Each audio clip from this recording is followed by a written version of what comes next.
అదృశ్యం అయిపోయినట్టు ఏం చేయాలి? ఎందుకు మిస్ అయిపోయారు? ఎంతమంది తిరిగి వచ్చారు? అసలు ఏం జరిగింది చెప్పాలి కదా, కనీసం నువ్వు ఒక వివరించాలి కదా. ఆ వివరణ ఉండదు. అన్యాక్రాంతంగా అకారణంగా కేసులు పెట్టడం, జైళ్ళల్లో పెట్టించడం. సో నిన్న కూడా మండపేట నాయకులతో మాట్లాడుతూ నేను ప్రత్యేకంగా పంచుకోవాలని ఇది మాట్లాడుతున్నాను. జనసేన ఎందుకు సింగిల్గా వెళ్ళకూడదు?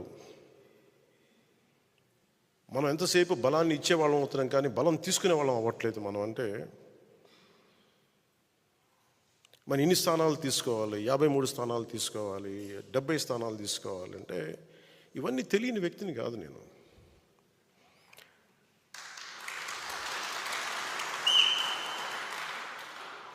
మనోడికి అసలు ప్రాక్టికాలిటీ తెలియదు, వీధుల్లో తిరగడు కాబట్టి, జనంతో తిరగడు కాబట్టి అసలు మనం ఏమనుకుంటామో తెలియదు. మీరు ఏమనుకోకపోతే తెలియకపోతే నేను రాజకీయాల్లోకి ఎందుకు వస్తాను?